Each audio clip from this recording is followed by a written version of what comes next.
Hi అండి, నమస్తే. నేను శ్రీలత.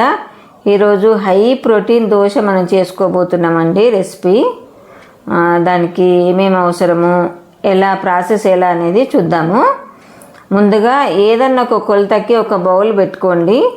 ఒక బౌలు శనగపప్పు, అలాగే మినప్పప్పు, కందిపప్పు, పెసరపప్పు, ఈ 4 పప్పులు మనం ఏదైతే కొలత గిన్నె పెట్టుకుంటామో ఆ గిన్నెలు 4 రకాల పప్పులు వేసేసుకొని, తర్వాత మనము ఏదైతే కొలత బౌల్ పెట్టుకున్నామో 2 బౌల్ల బియ్యం వేసుకోవాలండి.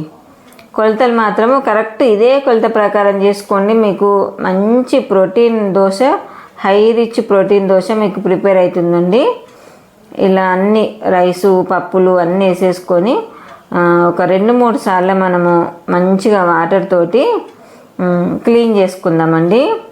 ఎందుకంటే అన్నిటి మీద డస్ట్ అది ఇది ఉంటుంది కదా, దాని కొరకు మనము ఒక 2 సార్లు మనం శుభ్రంగా వాష్ చేసుకోవాలి. ఈ దోశ వల్ల మనకు అన్ని హై ప్రోటీన్ అందుతుందని చెప్పొచ్చండి మన బాడీకి. దీంతో పాటు మళ్ళీ మనకి ఏదన్నా గ్యాస్ లాంటిది వస్తుంది అని భావన రావచ్చు. అలాంటిది కూడా లేకుండా మనం ముందు చూద్దాము. చూసారా, ఆ రకంగా ఒక 2-3 సార్లు కడిగేసి చక్కగా తర్వాత మంచినీళ్ళు పోసేసుకొని ఒక 4 అవర్స్ పాటు దీన్ని నేను మూత పెట్టేసి పక్కన పెట్టేశానండి. నానాలి చక్కగా, పప్పులు కదా. నానిన తర్వాత ఈలోపు మనము కొంచెం ఇక మిక్సీ పట్టే ముందు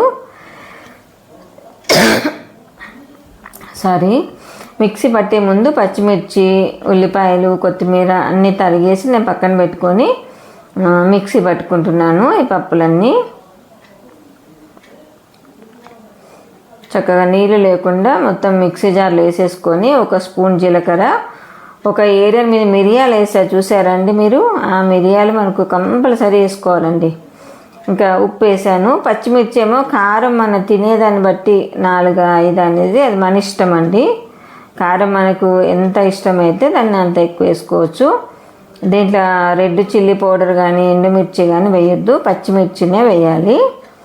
చూసారా, అలా మెత్తగా పట్టిన తర్వాత ఒక గిన్నెలోకి తీసేసుకొని, చాలా మెత్తగా పట్టుకోవాలండి. గిన్నెలోకి తీసేసుకొని మనం దీన్ని కూడా ఒక 1 అవర్ పాటు మనము సోక్ చేద్దామండి మూత పెట్టేసుకొని. ఎందుకంటే మనకు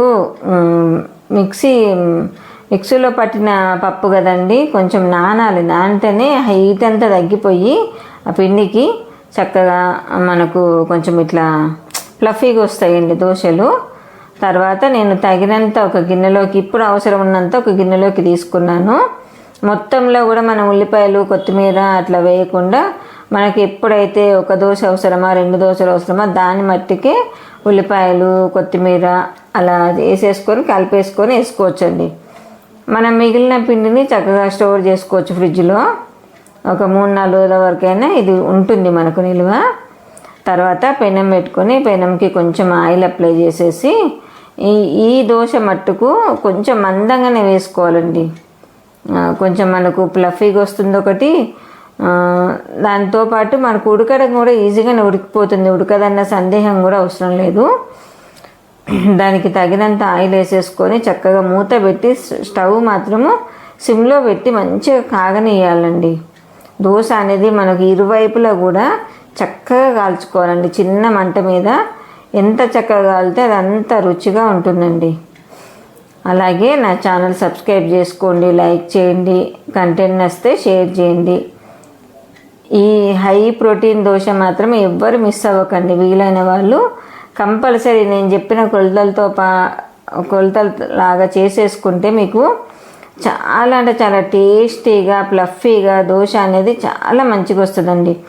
దీన్ని తమిళనాడు, కర్ణాటక వాళ్ళు దీన్ని అడాయి దోశ అంటారండి. మనమైతే ప్రోటీన్ దోశ అని పెట్టుకుందామండి పేరు మట్టుకు. చూసారా ఎంత మంచి కింద. నేను కొంచెం టమాటా కచప్ తోటి సర్వ్ చేసుకుంటున్నాను. కొంచెం వేడి ఉందండి, అలా కట్ చేసేసుకొని చక్కగా కచప్ కొంచెం అంటించుకొని తింటే ఉంది కదా, చాలా ఎమ్మీగా ఉందండి.